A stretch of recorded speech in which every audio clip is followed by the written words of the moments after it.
Student, आज के इस वीडियो में मैं रजोधर्म या मेंस्ट्रुअल साइकिल को डिस्कस करूंगा।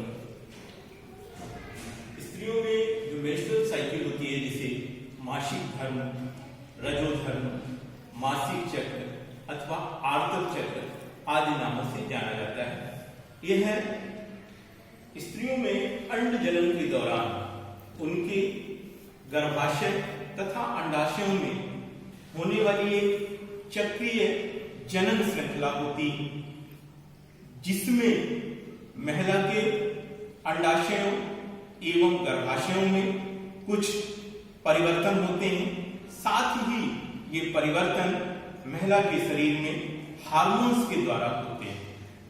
इन परिवर्तनों के फलस्वरूप महिला के गर्भाशय से कुछ रुधिर स्राव स्रावित होता है, जिसे रजोस्राव कहा जाता है।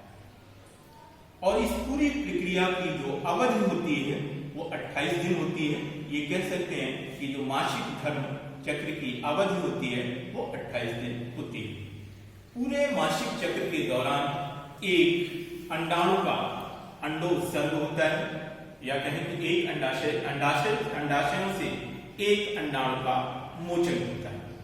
क्योंकि ये प्रक्रिया गर्भाशय, अंडाशयों और तथा हार्मोन्स के प्रभाव से इन दोनों में होने वाले परिवर्तनों से संबंधित होती है, अतः इस मासिक चक्र को, रजोधर्म प्रक्रिया को हम 3 चरणों में बांट सकते हैं। पहला जो चरण होता है इसे हम रजोस्राव प्रवस्था कहते हैं। दूसरा चरण होता है जिसे हम पुटिका प्रवस्था कहते हैं, और तीसरा चरण होता है जिसे हम पीत प्रवस्था कहते हैं। इन प्रवस्थाओं को क्रमशः रजोस्राव प्रवस्था, पूर्व अंडोत्सर्गीय प्रवस्था और पश्चिम अंडोत्सर्गीय प्रवस्था भी कहते हैं। अब आगे बात करते हैं हम इस रजोधर्म की पहली प्रवस्था को, जिसे हम रजोस्राव प्रवस्था कहते हैं। तो अगर इस चित्र की सहायता से हम देखें तो इस रजोस्राव प्रवस्था जो है वो 3 से 5 दिन की होती है, 3 to 5 days। रजोस्राव प्रवस्था 3 से 5 दिन की होती है। इन दिनों में गर्भाशय, इन दिनों में महिला के शरीर में हार्मोनल चेंज होते हैं, हार्मोनल परिवर्तन होते हैं, जिनके फलस्वरूप कुछ परिवर्तन देखने को मिलते हैं। इन्हें हम समझते हैं। सर्वप्रथम जो घटना घटित होती है उसमें महिला के रुधिर में प्रोजेस्टेरॉन और एस्ट्रोजन हार्मोन का लेवल कम हो जाता है। एस्ट्रोजन हार्मोन की मात्रा अत्यधिक कम हो जाने के कारण महिला के गर्भाशय के अंतः स्तर, जिसे हम एंडोमेट्रियम स्तर कहते हैं, उस एंडोमेट्रियम स्तर की जो कार्यात्मक स्तर होता है, और उस कार्यात्मक स्तर में कुछ झिल्लियां तथा रुधिर वाहिनियां होती हैं। तो प्रोजेस्टेरॉन और एस्ट्रोजन हार्मोन की कमी से, मुख्यतः प्रोजेस्टेरॉन हार्मोन है, तो उस प्रोजेस्टेरॉन हार्मोन की कमी के कारण रुधिर में जब प्रोजेस्टेरॉन हार्मोन की कमी हो गई, इसके प्रभाव स्वरूप गर्भाशय के इस एंडोमेट्रियम स्तर की जो कार्यात्मक स्तर होता है, उस कार्यात्मक स्तर की कोशिकाएं, रुधिर वाहिनियां पहले से जुड़ते हैं, उसमें रुधिर की सप्लाई कम हो जाती है, जिसके फलस्वरूप कोशिकाएं मृत हो जाती हैं। और जब ये कोशिकाएं मृत हो जाती हैं तो पूरा कार्यात्मक स्तर का खंडन होने लगता है, और ये पूरा कार्यात्मक स्तर प्लस श्लेष्म और लगभग रुधिर होता है, और रुधिर ये सब मिलाकर एक श्राव के रूप में महिला के गर्भाशय से होते हुए योनि श्राव से बाहर, योनि द्वारा बाहर निकलते हैं, जिसे रजोस्राव कहते हैं।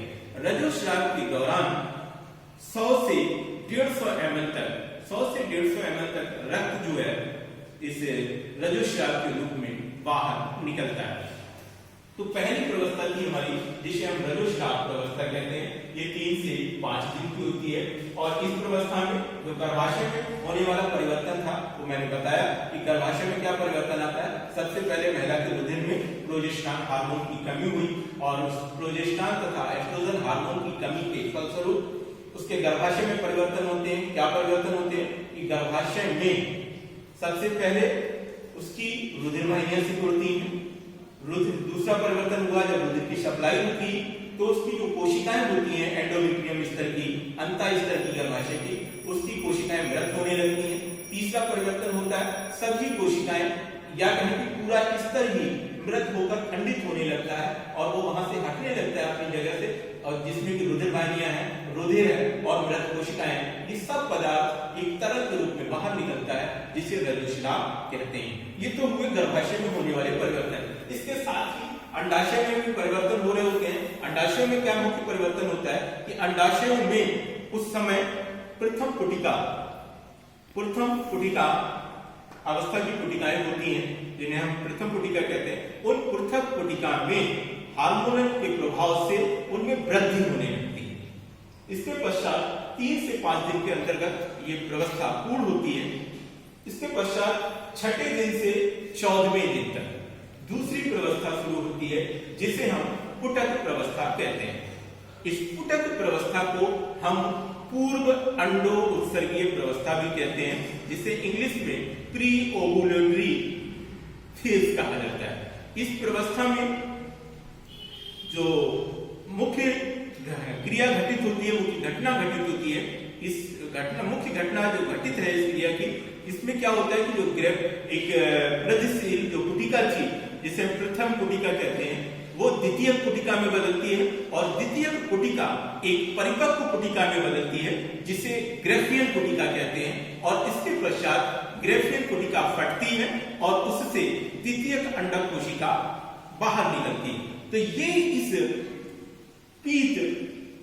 पुटक अवस्था की मेन घटना होती है। और ये जो घटना है वो हार्मोन्स के प्रभाव से होती है। तो उन हार्मोन्स में होने वाले परिवर्तनों को हम समझते हैं। सबसे पहले क्या होता है कि उन्हीं दिनों में पहले एफएसएच जो एलएच हार्मोन है, जो कि पीयूष ग्रंथि द्वारा स्रावित होता है, तो उस एलएच हार्मोन के स्राव में पहले कमी आती है। शुरू के दिनों में एलएच हार्मोन के स्राव में कमी आती है। और दूसरा परिवर्तन होता है कि एफएसएच के हार्मोन में, जो एफएसएच हार्मोन है जिसको हम पुटिका प्रेरक हार्मोन कहते हैं, इस पुटिका प्रेरक हार्मोन में जो इसका स्राव है, इसमें भी पहले बढ़ता है, उसके बाद कमी आती है। इन हार्मोनल परिवर्तन के फलस्वरूप सबसे पहले जो अंडाशयों में परिवर्तन होता है, अंडाशयों की प्रत्येक 2 अंडाशय होते हैं और प्रत्येक अंडाशय में 10-10 वृद्धिशील पुटिकाएं तेजी से वृद्धि करती हैं एलएच हार्मोन के प्रभाव से और एफएसएच हार्मोन के प्रभाव से।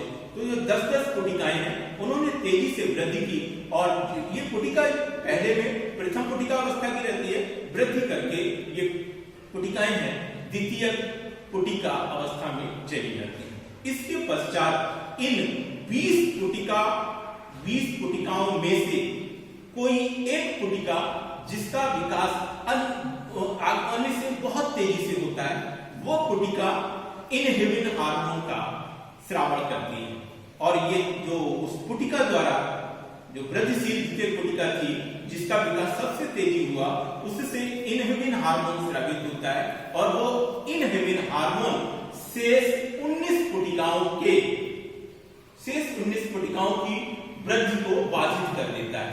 केवल एक पुटिका का ही पूरी तरह से विकास होता है और वो पुटिका जो है ग्रेफियन पुटिका में बदल जाती है। इसके पश्चात जब वो पुटिका उन्हीं ग्रेफियन पुटिका में बदल गई, तो लगभग 14वें दिन, जैसा कि हम डायग्राम से देख सकते हैं, तो लगभग 14वें दिन एफएसएच हार्मोन तथा एलएच हार्मोन की मात्रा शरीर में सर्वाधिक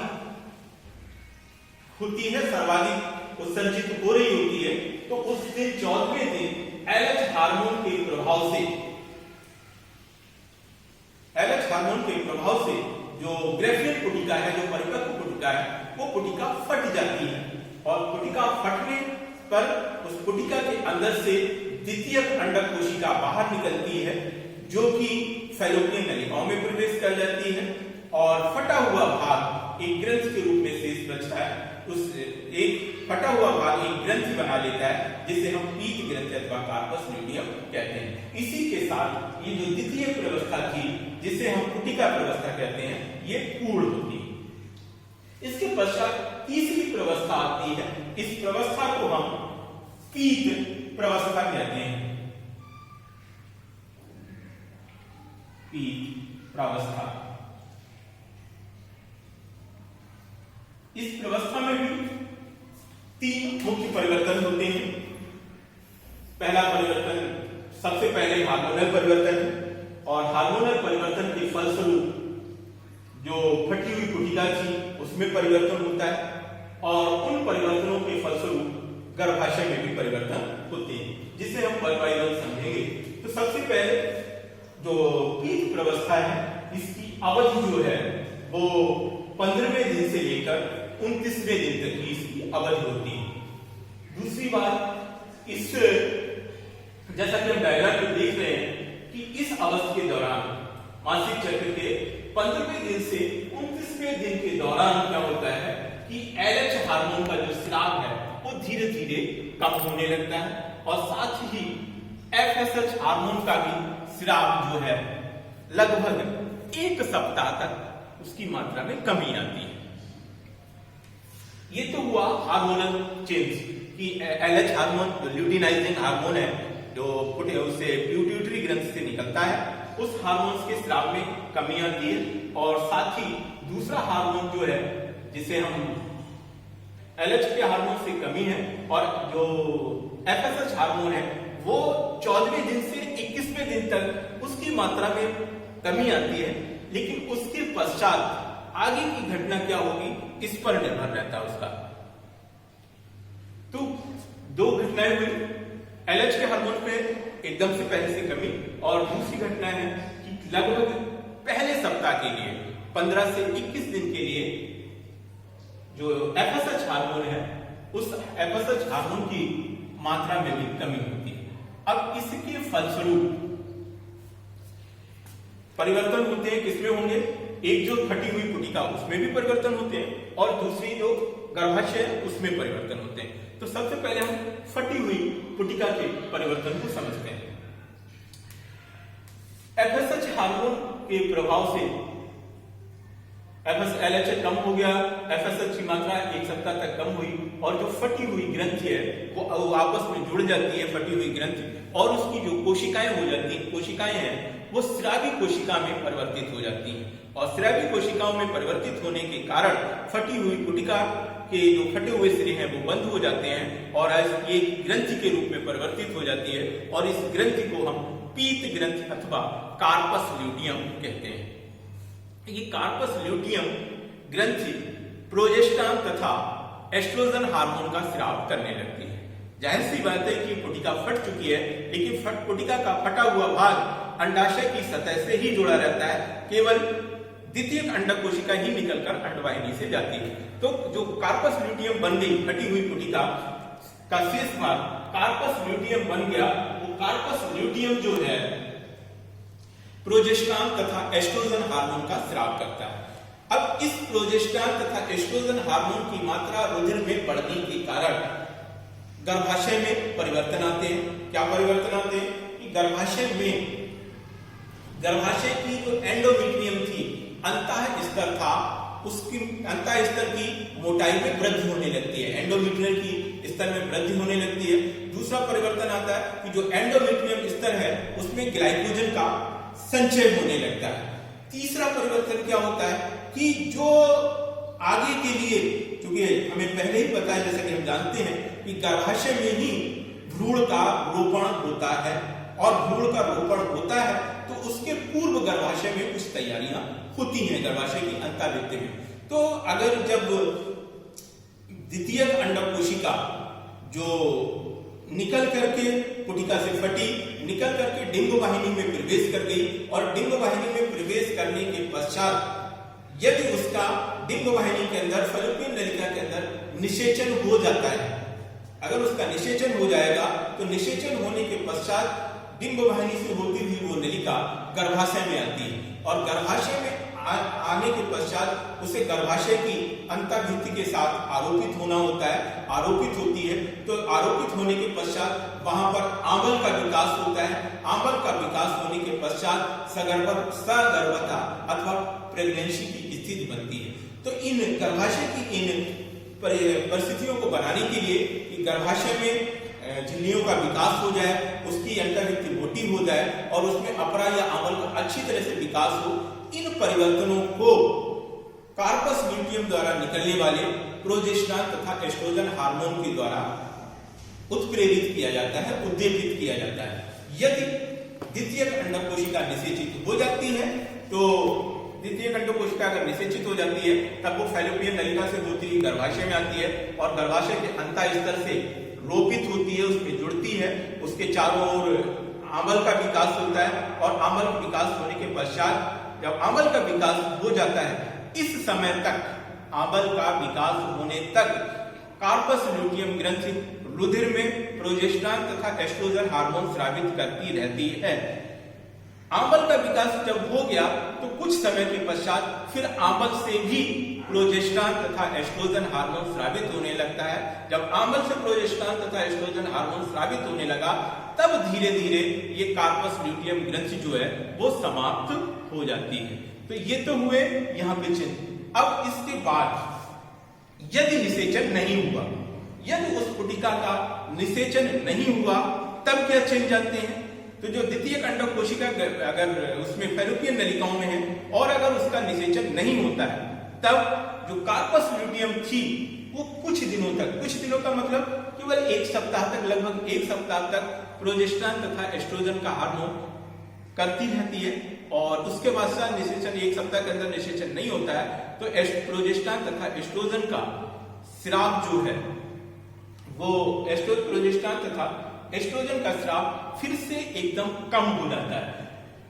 प्रोजेस्टेरॉन तथा एस्ट्रोजन का स्राव एकदम से कम हो जाएगा, तो स्राव जब कम हो जाएगा तो फिर से रुधिर वाहिनियों में धीरे धीरे करके जो रुधिर वाहिनियों की जो नलिकाएं थी वो सिकुड़ने लगती हैं और जो गर्भाशय की अंतः स्तर पर गर्भाशय के उसके अंडाणु के रोपण के लिए जो तैयारी हुई थी वो झिल्लियां मृत होकर फिर से उन्होंने 6 से 7 दिन के अंदर खंडन को धीरे धीरे खंडन उनमें होने लगता है, जिससे अगले 7 दिनों के पश्चात पुनः नया चक्र प्रारंभ हो जाता है।